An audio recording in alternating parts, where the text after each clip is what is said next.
नमस्कार सभी दोस्तों को स्वामी विवेकानंद कंपटीशन सेंटर की ऑनलाइन प्लेटफॉर्म पर मैं डॉक्टर महेश कुलेरी आप सभी का हार्दिक स्वागत करता हूं।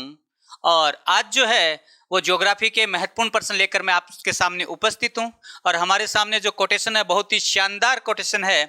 कभी मायूस मत होना दोस्तों, जिंदगी अचानक कहीं से भी अच्छा मोड़ ले सकते। जिस प्रकार से विश्व की सबसे लंबी नदी नील नदी जो है वो कहीं से भी मोड़ ले सकती है, और अफ्रीका को जिस प्रकार से उसने चमन बनाया है, उसी प्रकार से कोई ना कोई सुनहरा जो पल है वो आपकी जिंदगी में नया मोड़ लेकर आ सकते। इसलिए कभी भी अपनी जिंदगी में कुछ निराशा के साथ उदास नहीं होना चाहिए। जिंदगी में निराशा आती रहती है और निराशा के बाद में ही जो खुशियों का जो पल है वो आता है। यानी ठोकर ही इंसान को ऊंचाई तक ले जाता है। तो ज्यादा समय नहीं लेते हुए मैं आपके सामने पहला जो प्रश्न है वो रख रहा हूं। और पहला प्रश्न है, बरदर्रा राजस्थान के किस जिले में स्थित है? और हमारे सामने ऑप्शन है पाली, उदयपुर, बी है भीलवाड़ा और सी है अजमेर। अगर हम सही ऑप्शन की बात करें कि बरदर्रा जो है वो राजस्थान के किस जिले में है, तो मैं कहता हूं पाली जिले में है। बरदर्रा है वो राजस्थान के पाली जिले में क्या है, अवस्थित है। और ये जो दर्रा है ये महत्वपूर्ण। देखो दोस्तों, अगर हम बात करें राजस्थान के दर्रों की, तो राजस्थान के जो दर्रे हैं वो दक्षिणी अरावली और मध्य अरावली में अवस्थित हैं। अगर हम उत्तरी राजस्थान से दक्षिणी राजस्थान या हम राजस्थान से गुजरात की ओर जाते हैं तो उस राष्ट्रीय राजमार्ग पर मुख्य रूप से ये जो दर्रे हैं वो क्या किए जाते हैं, पाए जाते हैं। जैसे देसूरी का दर्रा, हाथी दर्रा, हाथी गुंडा का दर्रा, तो और बरदर्रा, तो बरदर्रा जो है वो कहाँ पे है, हम कहते हैं पाली में। और हाथी दर्रा जो है वो कहाँ पे है, वो हम कहते हैं दक्षिणी अरावली में क्या है, अवस्थित है। नेक्स्ट हम प्रश्न की बात करते हैं, वो है उदयपुर में तस्त्रीनुमा पहाड़ियों को क्या कहा जाता है? और हमारे सामने ऑप्शन है गिरवा, ऑप्शन देसरो, सी ऑप्शन है भाकर और डी है मेसा। तो इसका सही उत्तर होगा गिरवा की पहाड़ियां। उदयपुर में, यानी कहने का अर्थ उदयपुर में इस नुमा तस्त्री नुमा पहाड़ी या उतलाकार पहाड़ी जो है उसे क्या कहा जाता है, उसे गिरवा कहा जाता है। और ये क्यों बनती है, क्योंकि उदयपुर में अरावली जो है वो कठोर अवस्था में पाई जाती है, और कठोर होने के कारण जो है अपक्ष और अपर्दन ज्यादा नहीं कर पाए, और इसलिए अपक्ष और अपर्दन ज्यादा नहीं हो पाता तो ये रेगमार की तरह गोल हो जाती है, और इस प्रकार से ये जो पहाड़ी है इसे गिरवा कहा जाता है। दूसरा देसरो, देसरो जो है वो हम कहते हैं जरगा से लेकर, उदयपुर में जरगा से लेकर राका के मध्य ऐसा भौगोलिक प्रदेश जहां पे संघन वनस्पति हमेशा पाई जाती है, और उस भाग को क्या कहा जाता है, देसरो कहा जाता है। यानी जरगा से लेकर राका के मध्य जहां पे वर्ष भर जो है वो हरा भरा दिखाई देता है उसे क्या कहा जाता है, देसरो कहा जाता है। गिरवा, भाकर, भाकर सिरोही, सिरोही में तीव्र ढाल युक्त पहाड़ी, यानी कहने का अर्थ सिरोही में इस प्रकार से सीधी खड़ी जो पहाड़ियां होती है उसे क्या कहा जाता है, भाकर कहा जाता है। और एक आता है मेसा, मेसा का जो पठार है वो कहाँ पे है, चित्तौड़ में है। और चित्तौड़ जो है, चित्तौड़ का जो किला है, ये चित्तौड़ का किला इसी मेसा के पठार पर क्या है, अवस्थित है। यानी कहने का अर्थ ये, चित्तौड़ का किला जो किस पठार पर है, मेसा, और इस मेसा के पठार के चारों ओर जो पहाड़ी है उसे कहा जाता है मोर मगरा की पहाड़ी। किसकी पहाड़ी कहा जाता है, मोर मगरा की पहाड़ी कहा जाता है। तो हम कहेंगे तस्त्रीनुमा पहाड़ी गिरवा, जरगा से लेकर रागा के मध्य जहां पे वनस्पति सदा हरी भरी रहती है देसरो, भाकर सिरोही में तीव्र ढाल युक्त पहाड़ियों को भाकर कहा जाता है। और हम कहते हैं चित्तौड़ की जो पठार है, मेसा का पठार, उस पर चित्तौड़ का किला अवस्थित है, और चित्तौड़ के किले के चारों ओर या मेसा के पठार के चारों ओर मोर मगरा की पहाड़ियां। अगर दोस्तों अगर बात आए मगरा की पहाड़ी तो उदयपुर होगा। अगर यहाँ पे एक याद रखना है, केवल आपसे मगरा की पहाड़ी पूछे तो आपको क्या करना पड़ेगा, उदयपुर करना पड़ेगा, और मोर मगरा की पूछे तो आपको चित्तौड़ करना होगा। नेक्स्ट प्रश्न की ओर बढ़ते हैं। राजस्थान की कौन सी झील क्रेटर झील है? और आप सबको पता है, पहला ऑप्शन कोलायत झील, दूसरा सांबर झील, तीसरा राजसमंद झील और चौथा जो है वो नक्की झील। तो क्रेटर झील क्या होती है, तो याद रखना कि ज्वालामुखी के मुख पर निर्मित, या किसी उल्कापात से निर्मित जो झील होती है उसे क्या कहा जाता है, क्रेटर झील कहा जाता है। तो ज्वालामुखी के मुख पर निर्मित जो झील है वो राजस्थान की है नक्की झील। नक्की जो झील है वो राजस्थान की क्रेटर झील है। कैसे पता चलता है, यहाँ पे ननरोक व टोडरोक क्या है अवस्थित। ननरोक व टोडरोक जो है उन दोनों के माध्यम से हमें पता चलता है कि नक्की झील जो है वो क्रेटर निर्मित झील है। राजस्थान की सर्वाधिक ऊंचाई पर माउंट आबू के पठार पर अवस्थित जो झील है वो कौन सी है, नक्की झील। दूसरा हम कहते हैं कोलायत झील। कोलायत झील कहाँ पे, राजस्थान की सबसे पवित्र झीलों में आती है। ये कहाँ पे, बीकानेर में। बीकानेर कपिल मुनि के जो आश्रम है वो कोलायत झील के किनारे ही अवस्थित। सांबर झील, और सांबर झील जो है वो अरावली और मरुस्थलीय प्रदेश के बीच में है। और हम कहते हैं कि राजस्थान की सबसे बड़ी झील कौन सी है, सांबर झील। राजस्थान की सबसे बड़ी खारे पानी की झील जो है वो सांबर झील है, जो भारत के कुल नमक का 8.7% क्या करती है, उत्पादन करती है। और सांबर झील जो है वो बालसन का उदाहरण है। बालसन जो झील है, इस बालसन झील का जो उदाहरण है वो कौन सी है, सांबर। यानी बालसन झील का अर्थ पर्वतीय क्षेत्र, पर्वतपादीय क्षेत्र में जो झील होती है जहां पे मरुस्थल से भी पानी आता है उसे क्या कहा जाता है, बालसन कहा जाता है। और राजसमंद झील हम कहते हैं कि ये एशिया की सबसे बड़ी झीलों में क्या की जाती है, गिनी जाती है। राजसमंद जो झील है राजसमंद जिले में है, और ये जो झील है ये एशिया की सबसे बड़ी झीलों में भी क्या की जाती है, गिनी जाती है। तो हमारे सामने ये झील है। तो कोलायत झील बीकानेर में है, सांबर झील जयपुर, अजमेर, नागौर में है, राजसमंद झील राजसमंद में, नक्की झील सिरोही में अवस्थित है। नेक्स्ट, राजस्थान में बीज मसाला अनुसंधान केंद्र कहाँ स्थित है, और हमारे सामने शेवर, तबजी, जोहड़बीर और डी ऑप्शन है जोधपुर। और इसका सही उत्तर होगा तबजी। तबजी जो है वो कहाँ पे है, अजमेर, अजमेर में है। और यहाँ पे 2000 में, सन 2000 में केंद्रीय मसाला एवं बीज अनुसंधान केंद्र की क्या की गई, स्थापना की गई। एक बात तो ये याद रखनी है, राजस्थान में मसाला से संबंधित या स्पाइस पार्क जो है, स्पाइस पार्क जो है वो 2 है। राजस्थान में स्पाइस पार्क जो है वो 2 है। पहला जो है वो जोधपुर में है और दूसरा जो है वो कोटा में। इंपॉर्टेंट है हमारे लिए, और लगातार कंपटीशन में पूछा था स्पाइस पार्क कितने, 2, पहला जोधपुर दूसरा कोटा। तबजी जो है यहाँ पे 2000 में केंद्रीय बीज एवं मसाला अनुसंधान केंद्र की क्या की गई है, स्थापना की गई है। नेक्स्ट अगर हम बात करें शेवर, तो शेवर में सरसों केंद्रीय या राष्ट्रीय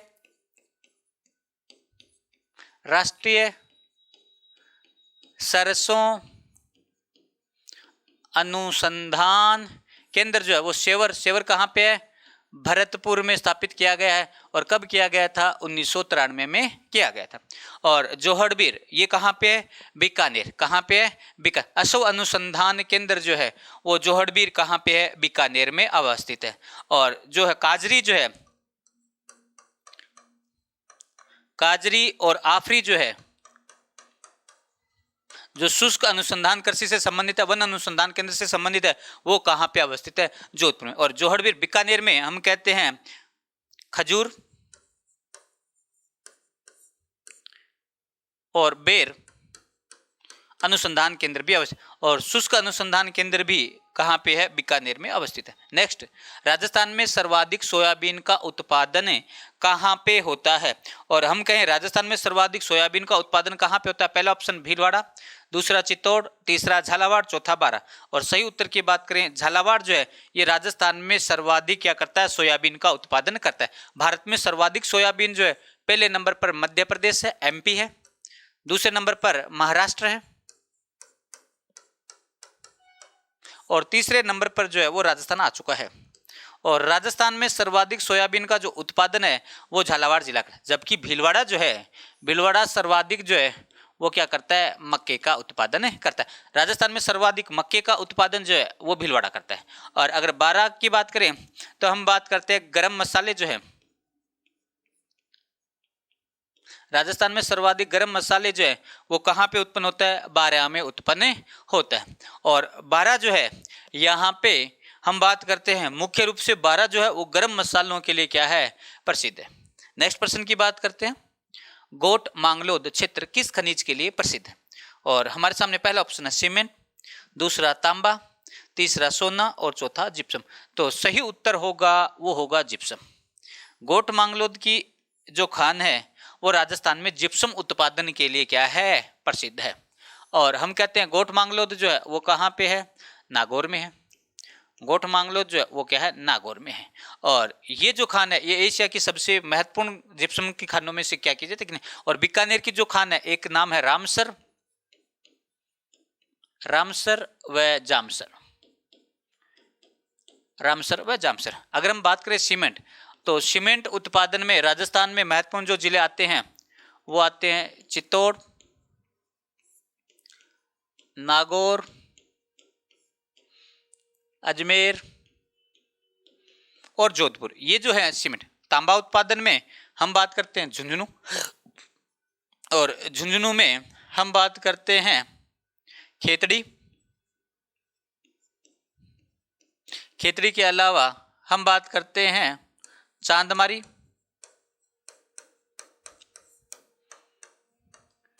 अक्कवाली और एक याद रखना कोलिहान, कोलिहान की खान। अगर हम बात करते हैं सोना तो लोहारिया,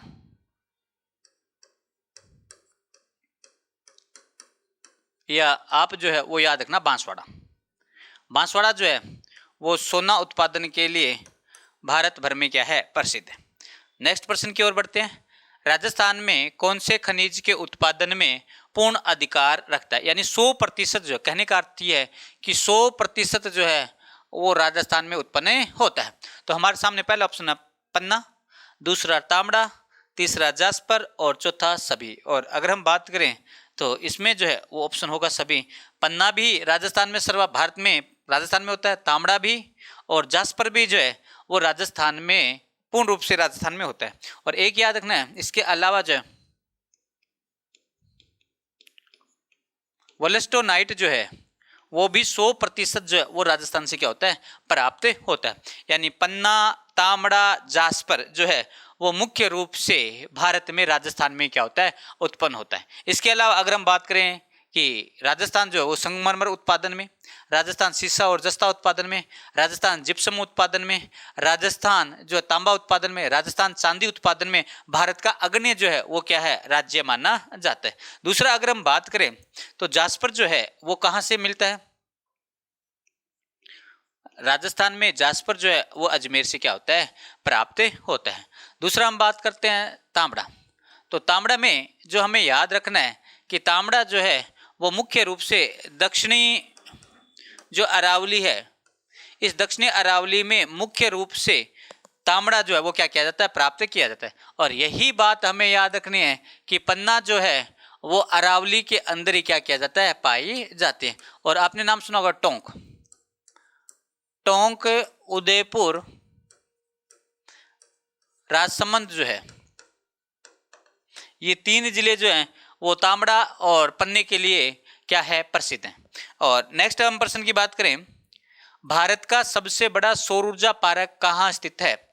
और हमारे सामने ऑप्शन है काकरापार, नंबर 2 केगा, नंबर 3 भड़ला और नंबर 4 है सूरतगढ़। और सही ऑप्शन की बात कर लेंगे, भड़ला जोधपुर में भारत में सबसे बड़ा सौर ऊर्जा पार्क जो है वो क्या किया गया, स्थापित किया गया है। भड़ला जोधपुर जो है यहाँ पे देश का सबसे बड़ा सौर ऊर्जा पार्क क्या किया गया, स्थापित किया। और सौर ऊर्जा के उत्पादन में राजस्थान जो है वो भारत भर में क्या है, पहले स्थान पर है। राजस्थान भारत में सर्वाधिक सौर ऊर्जा से विद्युत का क्या करता है, उत्पादन। जबकि अगर पवन ऊर्जा की बात करें तो पवन ऊर्जा के उत्पादन में राजस्थान में भारत भर में जो है वो कौन सा है, तमिलनाडु। क्योंकि तमिलनाडु के दोनों ओर जो है वो क्या पाया जाता है, समुद्र पाया जाता है। और हवाएं जो है वो जब समुद्र से स्थल की ओर आती है तो भी पवनें चलती है, और स्थल से समुद्र की ओर जाती है तो भी क्या करती है, पवनें चलती है। जिसके कारण पवन ऊर्जा के उत्पादन में तमिलनाडु जो है वो भारत का अग्रणी राज्य बना हुआ है। दूसरा हम बात करते हैं केंगा। केंगा जो है वो परमाणु ऊर्जा संयंत्र है, परमाणु ऊर्जा संयंत्र। केगा और काकरापार जो है वो परमाणु ऊर्जा संयंत्र है। जबकि सूरतगढ़ जो है वो तापीय संयंत्र है राजस्थान में।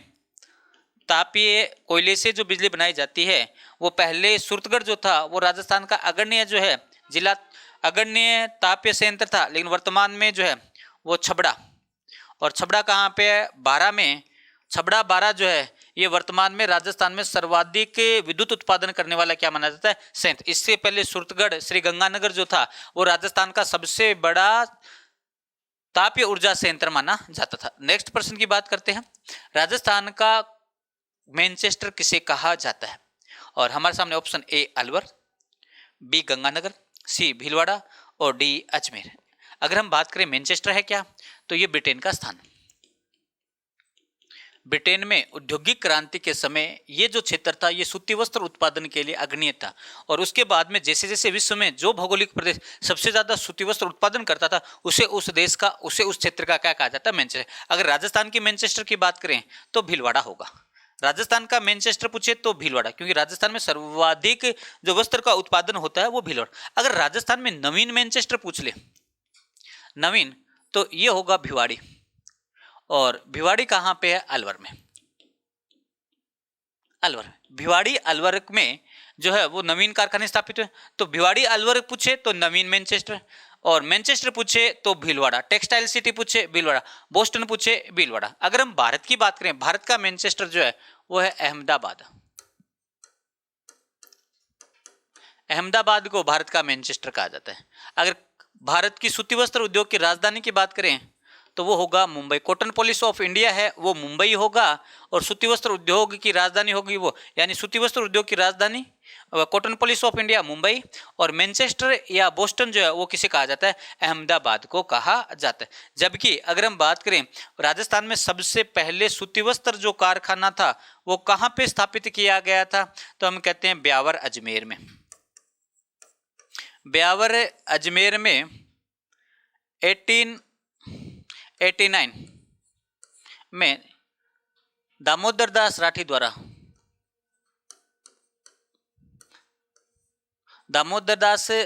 द्वारा दी कृष्णा मिल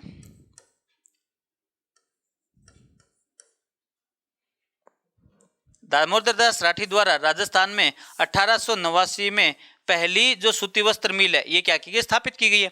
क्यों की गई है? क्योंकि उस समय अंग्रेजों का क्या था? ब्यावर में आधिपत्य था। तो हमें जो याद रखना वो ये याद रखना है कि राजस्थान की पहली सूती वस्त्र मिल थी वो दामोदर दास राठी द्वारा 1889 में ब्यावर अजमेर में स्थापित की गई थी। नेक्स्ट प्रश्न की बात करते हैं, राजस्थान में सबसे कम साक्षरता वाला जिला कौन सा है? और हमारे सामने पहला ऑप्शन है बाड़मेर, दूसरा जैसलमेर, तीसरा जालोर और चौथा जोधपुर। अगर हम बात करें राजस्थान में साक्षरता दर है कितनी, तो राजस्थान में साक्षरता दर जो है वो 66.1% है। 2011 की जनगणना के अनुसार राजस्थान में साक्षरता जो दर है वो 66.1% है, और राजस्थान में सबसे कम साक्षरता जो दर है वो कहाँ पे है? जालोर में। जबकि राजस्थान में सर्वाधिक साक्षरता की बात करें तो राजस्थान में सर्वाधिक जो साक्षरता है वो कोटा में है। पहले नंबर पर कोटा है, दूसरे नंबर पर जयपुर है और तीसरे नंबर पर झुंझुनू है। यानी राजस्थान में सर्वाधिक साक्षरता की बात करें तो पहले नंबर पर कोटा है, दूसरे नंबर पर जयपुर है, तीसरे नंबर पर झुंझुनू है।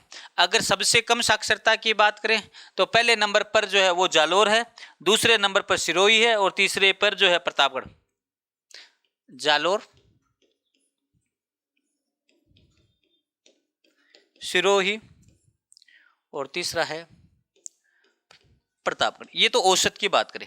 अगर हम बात करें कि राजस्थान में सबसे कम जो है पुरुष साक्षरता जो है वो कहाँ पे है, पुरुष साक्षरता की बात करेंगे तो प्रतापगढ़, और अगर महिला साक्षरता की बात करेंगे तो जो है वो कौन सा होगा? जालोर। औसत में भी जालोर, महिला में भी सबसे कम जालोर। अगर औसत में सर्वाधिक की बात करें तो औसत में सर्वाधिक कोटा, जयपुर और झुंझुनू। पुरुष में बात करेंगे तो पहले नंबर पर झुंझुनू आ जाएगा, अगर महिला की बात करेंगे पहले नंबर पर कोटा रहेगा। अगर हम बात करें राजस्थान में सबसे कम पुरुष साक्षरता कहाँ पे है तो हम कहते हैं प्रतापगढ़ में। कहाँ पे है? प्रतापगढ़। ये बात जो है हमें याद। नेक्स्ट हम बात करते हैं तीसरी पंचवर्षीय योजना में कौन सा उद्योग जो है वो स्थापित किया गया है।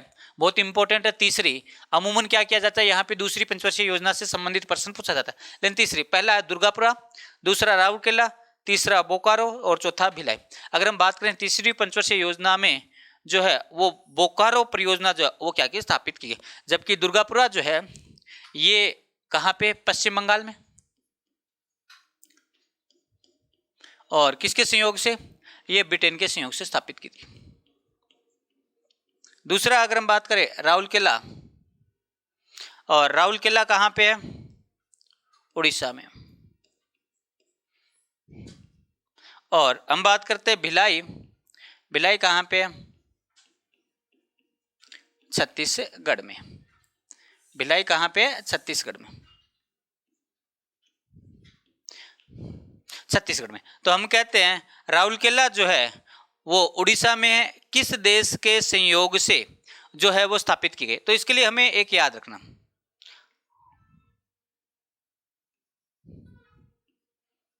तो ये जो है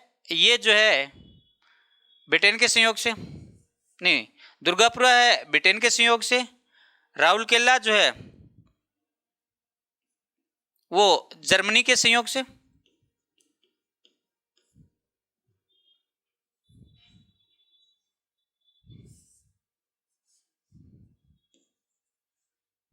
और छत्तीसगढ़ जो है वो सोवियत रूस के संयोग से। अगर हम बात करें ये तीन परियोजनाएं, ये तो द्वितीय पंचवर्षीय योजना में स्थापित हुई है। अगर हम बात करें बोकारो जो है ये रूस के सहायता से तृतीय पंचवर्षीय योजना में जो है वो झारखंड में क्या की गई, स्थापित की गई है। कहाँ पे स्थापित किया, झारखंड में स्थापित की गई। तो दुर्गापुरा पश्चिम बंगाल में ब्रिटेन के संयोग से, राउरकेला उड़ीसा में जर्मनी के संयोग से, बोकारो तीसरी पंचवर्षीय योजना में रूस के संयोग से, भिलाई छत्तीसगढ़ में सोवियत संघ की सहायता से क्या किया, स्थापित की गई। नेक्स्ट प्रश्न की बात करते हैं, भारत का सबसे लंबा राष्ट्रीय राजमार्ग कौन सा है। और हमारे सामने ऑप्शन है 47 NH, NH 45, NH 74 और NH 44। अगर सही ऑप्शन की बात करेंगे तो NH 44 जो है ये भारत का सबसे लंबा राष्ट्रीय राजमार्ग है। और कहाँ से है, तो हम कहते हैं ये श्रीनगर से, श्रीनगर से ये कन्याकुमारी तक,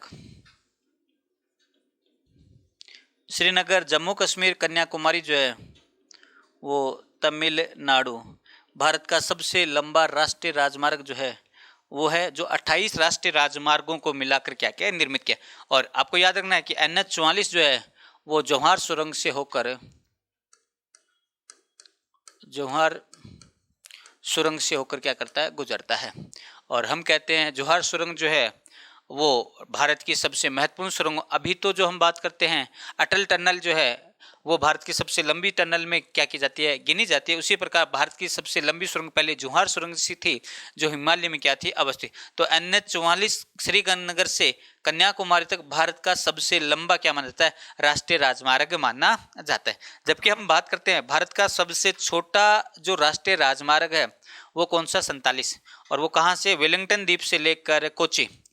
हम कहते हैं कोची केरल का सबसे बड़ा नगर है और वेलिंगटन द्वीप है, और वेलिंगटन द्वीप जो है वो वेमनाद झील के किनारे है। तो इनको जोड़ने वाला जो राष्ट्रीय राजमार्ग है NH 47 और ए जो है वो भारत का सबसे छोटा राष्ट्रीय राजमार्गों में क्या किया जाता है, गिना जाता है।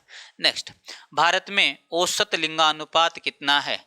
और हमारे सामने ऑप्शन है 928, B 940, C 408 और D है 382। और इसका सही उत्तर होगा भारत में औसत लिंगानुपात जो है वो 940 है। कई जगह आपको 944 भी देखने को मिल सकता है, लेकिन 940। अगर हम बात करें सर्वाधिक लिंगानुपात जो है वो केरल में है, दूसरे नंबर पर है तमिलनाडु। भारत में केरल जो है वो 1084 लिंगानुपात है, जबकि 996 लिंगानुपात जो है वो तमिलनाडु। 1000 से अधिक लिंगानुपात भारत के एक राज्य है और एक केंद्र शासित प्रदेश है जिसका नाम है पौंडीचेरी। पौंडीचेरी जो है यहाँ पे भी 1038 लिंगानुपात, 1000 से अधिक जो लिंगानुपात है वो भारत के दो जगह है, एक तो केरल है 1084 है और दूसरा जो है वो पौंडीचेरी 1038 है। जबकि भारत में सबसे कम लिंगानुपात की बात करें तो पहले नंबर पर हरियाणा है हरियाणा में सबसे कम लिंगानुपात पाया जाता है। दूसरे नंबर पर जम्मू कश्मीर। अगर हम बात करें हरियाणा जो है, यहाँ पे जो लिंगानुपात है वो सबसे कम है 878, दूसरा जम्मू कश्मीर है और तीसरा जो है वो सिक्किम है। और हम कहते हैं 928 जो है ये लिंगानुपात कहाँ पे है, ये राजस्थान में लिंगानुपात है। और 382 जो है ये भारत का औसत जो है वो क्या है, घनत्व है। औसत घनत्व वो 382 व्यक्ति प्रति वर्ग, यानी 1 किलोमीटर चौड़ा 1 किलोमीटर लंबा जो भौगोलिक प्रदेश है, इस पर भारत में औसत रूप से 382 लोग क्या करते हैं, निवास करते हैं। नेक्स्ट प्रश्न की बात करते हैं। अफ्रीका की सबसे लंबी नदी कौन सी है? और हमारे सामने ऑप्शन है अमेजन, बी है कांगो, सी नील और डी है लिम्पोपो। अगर सही बात करें तो नील नदी जो है वो अफ्रीका की सबसे लंबी नदी है। अफ्रीका की नहीं, ये जो नदी है ये विश्व की सबसे लंबी नदी है। और इसका उद्गम जो है वो विक्टोरिया झील से होता है। और विक्टोरिया झील से उद्गम होने के बाद में ये उत्तर की ओर क्या होती है, प्रवाहित होती है और भूमध्य सागर में जाकर अपना जल जो है वो क्या करती है, छोड़ती है। और इसके किनारे जो है वो मिस्र की राजधानी काहिरा, सूडान की राजधानी, दक्षिणी सूडान की राजधानी हम कहते हैं जुम्बा जो है वो इसके किनारे क्या है, अवस्थित है। दूसरा हम बात करते हैं कि मिस्र के जो पिरामिड है जिसे बोलते हैं गिजा के पिरामिड, वो इसी नदी के किनारे अवस्थित है। तो दोस्तों अगर हमने पहले ही जो स्लाइड्स थी वो देखी थी, और इस स्लाइड में हमने देखा था ये जो नदी है ये कौन सी नदी है, नील नदी है। और नील नदी जो है इसका उद्गम जो है वो विक्टोरिया झील से होता है। और अपना जल जो है वो उत्तर की ओर बहते हुए अपना जल जो है वो कहाँ पे छोड़ती है, तो हम कहते हैं भूमध्य सागर में। भूमध्य सागर जो है, इस भूमध्य सागर में अपना जल क्या करती है, छोड़ती है। विश्व की सबसे लंबी नदी, अफ्रीका महाद्वीप की सबसे लंबी नदी जो है वो कौन सी नदी है, वो नील नदी है। कौन सी नदी है, नील नदी है। नेक्स्ट हम प्रश्न की बात कर रहे हैं कि नील नदी के बाद में जो हमें याद रखना है वो याद ये रखना है कि अमेजन नदी जो है वो दक्षिण अमेरिका महाद्वीप की सबसे लंबी नदी, विश्व की सबसे बड़ी नदी, नील नदी के बाद में विश्व की दूसरी सबसे लंबी नदी जो है वो अमेजन है। अमेजन नदी दक्षिण अमेरिका महाद्वीप की सबसे लंबी, विश्व की सबसे बड़ी और नील के बाद में विश्व की दूसरी सबसे लंबी नदी जो है वो अमेजन नदी है। कांगो नदी अफ्रीका की सबसे बड़ी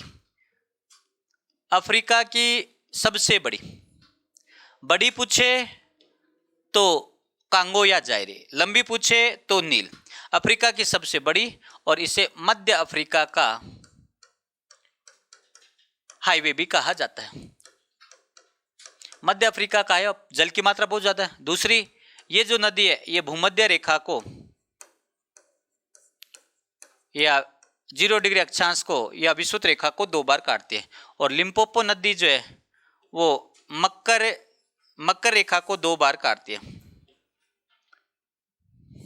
मकर रेखा या 23.5 डिग्री जो दक्षिणी अक्षांश रेखा है इसे 2 बार काटने वाली जो नदी है वो लिम्पोपो नदी है। जिम्बाब्वे व दक्षिणी अफ्रीका में क्या होती है, प्रवाहित होती है। नेक्स्ट प्रश्न की ओर।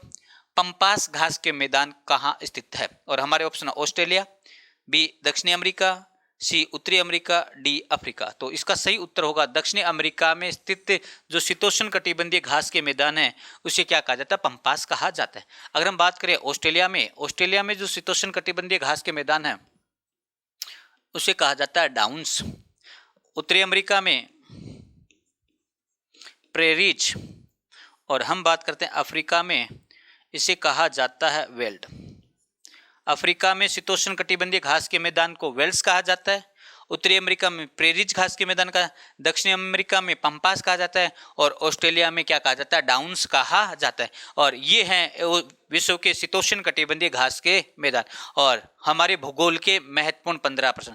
मैं आशा करता हूं कि आपको ये जो प्रश्न है ये समझ में आए होंगे, और अगर समझ में आए हैं आने वाले कंपटीशन एग्जाम के लिए ये महत्वपूर्ण प्रश्न होंगे, और इसलिए आप जो है इन्हें अधिक से अधिक बार जो है वो देखने की कोशिश कीजिए ताकि आने वाले कंपटीशन एग्जाम में आप सभी को इन प्रश्नों का क्या मिले, फायदा मिले। और आपके जितने भी दोस्त हैं, जितने भी आपको चाहने वाले, सबको जो है ये लिंक शेयर कर दीजिए दीजिए ताकि वो भी अपने कंपटीशन एग्जाम में सफलता प्राप्त कर सके। तो आपका ज़्यादा समय, बहुमूल्य समय, कीमती समय नहीं लेते हुए मैं डॉक्टर महेश कुलेरी आप सभी को अलविदा कहता हूँ। जय हिंद, जय भारत।